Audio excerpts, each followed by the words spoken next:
धर घर भांगला ऊपर बंड घर भांगला सी बसती से पीढ़ा पर बसती पीढ़ा पर बस डाकुवे किए उद्धार कर उद्धार करते कहीं ना परिस्थिति आम रहीचे अथच सेपटा कि ना गाँ गाँव रे कहीं से पाल जमी देखा सेपटे देखा पथर पिचे होगला आम बासिंदा आम घर कर रही आम घर कटर आसिक नईदेला अथच यहाँ पेचिंग हो पार कूल खाउछि बुढ़ाबलंग नई दीर्घ 15 वर्षरु ऊर्ध्व काल धरी नई कूल खाई खाई चली एबे नई गाँ मुंडरे थिबा लोकंको घर सामनारे पहुंचिलानी।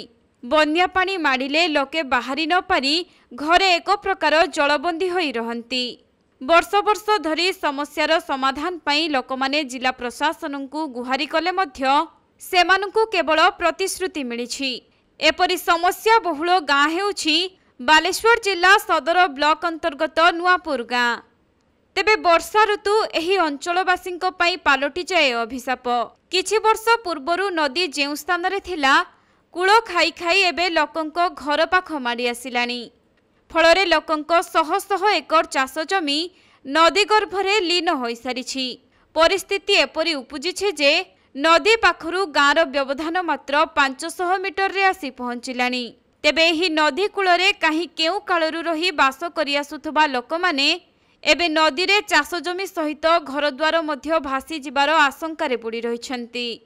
केते दिन हलानी आदर के हम त आसिलेनी 30 वर्ष हला देखु जे ओदा नई मजरो हमर थिला जागा सब चाली गलानी। हम ससुर हम तास करथिले एबे त तास हे नाही टिके टिके अछि के तास करबा तास करी हो नै बाजार कांडी चाहिते सब बेले हमर पत्र बंद दरकार हमरा किछि दरकार नै।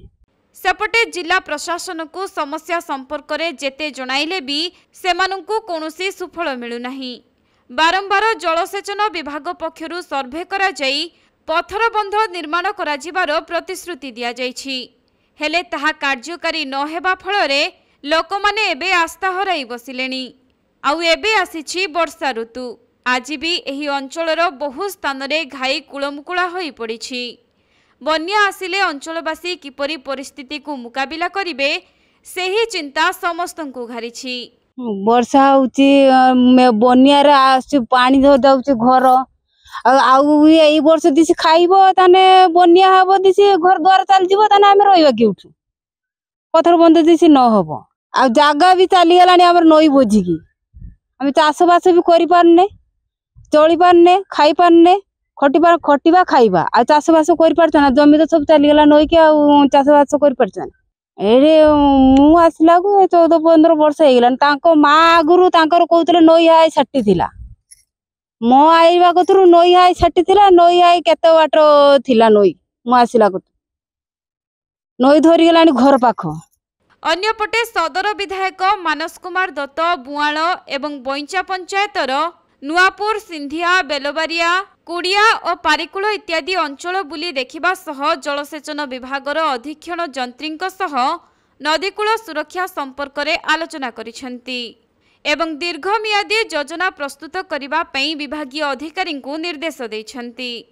तेबे आगामी दिन रे एही नदीकूल गाँ गुड़िकरे सुरक्षा बंध निर्माण करा जिबा फलरे लोकंक धन जीवन रक्षा होई परिबो बोली विधायक प्रतिश्रुति दैछंती। अन्यपटे पथर पेचिंग न हेले आगामी दिन रे नदी गर्भरे गाँ गुड़िक लीन हेबार आशंका रहिछि बोली ग्रामवासी माने प्रकाश करिसेंती। एठी पाखापाखी आमर 1 किलोमीटर पाखापाखी दरकार 800 रु 1000 मीटर पाखापाखी एठी गाँ रे जो आमर रहिछि एठी दक्षिण पार्श्व रे एवं पश्चिम पार्श्व रे आमर नदी अछि एवं उत्तर पश्चिम रे भी नदी आम बुढ़ाबलंग नदीटा आम गाँ नुआपुर सिंधिया को 3 पार्श्व घेरिकी रही।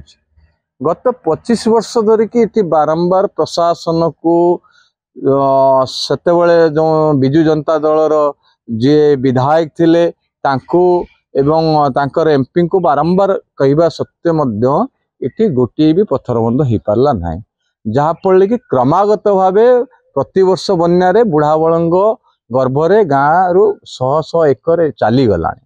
ई समय मध्य एवटू एबे आमर ए बइंचा पाखरु बइंचा पंचायत रो पाळ बइंचा जोटा लास्ट गाँ तांकर सेउटू आमर पाखापाखी आमर जो घाट अच्छी जो गोटे फेरीघाट आमर आगुर थिला जेटा कि नुआपुर सिंधिया फेरीघाट आम कहे एतिकी पर्यंत होगले एटलिस्ट नुआपुर गाँटा ये सेव हो पुणी से महालिकसा यहाँ सेव हाँपाई बड़ सिंधिया सेपटे कुड़िया पाखु आम गाँ पर्यंत सिंधिया पर्यंत से गोटे पत्थर बंध दरकार जोटा कि गत काली विभागीय अधिकारी एवं आमर नवनिर्वाचित आमर बीजेपी रो विधायक आमर मानस दत्त आसीथिले सबो ग्रामवासी थिले एवं क्षेत्र परिदर्शन करचंती एवं तापरे आमे जाई कि समीक्षा बैठक रे भी विभागीय अधिकारी को विधायक महोदय निर्देश देइचंती जेते शीघ्र आर डीपीआर रेडी करो एवं किभली टीएससी रे अप्रूव होबो टंका आसीबो ता व्यवस्था से दायित्व नेइचंती लाभ किस चाषी सेमती पैसा पाती कहीं